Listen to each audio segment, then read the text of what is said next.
नेहमी चपाती पुरी खाऊन कंटाळा असेल तर मी सांगते त्याप्रकारे गव्हाचे पीठ वापरून पास्ता रेसिपी बनवून खाऊन बघा. चव तर खूप भारी लागेल. तुम्ही म्हणणारच नाही की हे पास्ता गव्हाचे पिठाचे बनवलेले आहे. जर तुम्ही आमच्या चॅनलवर नवीन असाल तर नक्की फॉलो करा. मी हे बनवण्यासाठी एका भांड्यात 1 वाटी गव्हाचे पीठ घेऊन त्यात पाणी घालून चांगल्या प्रकारे मळून घेतले आणि त्याला 5 मिनिटे बाजूला ठेवले.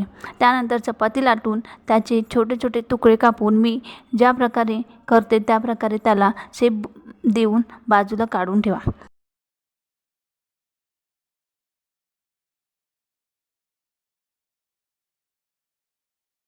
त्यानंतर गॅस चालू करून एका पॅनमध्ये 3 कप पाणी घालून त्यात मीठ आणि थोडं तेल घालून घ्या. त्यात तो पास्ता साधारणपणे 2 मिनिटे तो चांगला शिजवून घेऊ.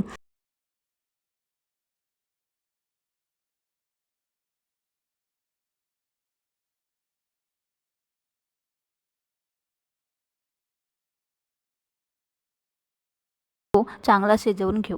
त्यानंतर दुसऱ्या पॅनमध्ये तेल घालून त्यात जिरे, लसूण, चिरलेली हिरवी मिरची आणि बारीक कापलेली कांदा, टोमॅटो आणि शिमला मिर्च त्यात घालून चांगल्या प्रकारे परतून घेऊ.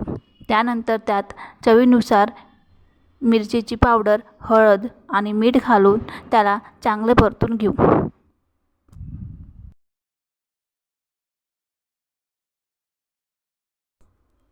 त्यात थोडंसं टोमॅटो सॉस पण टाकून घेऊ.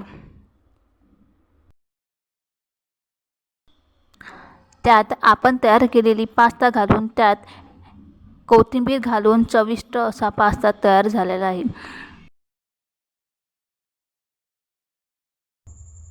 तुम्ही पण नक्की ट्राय करून बघा. Like and subscribe. थँक्यू.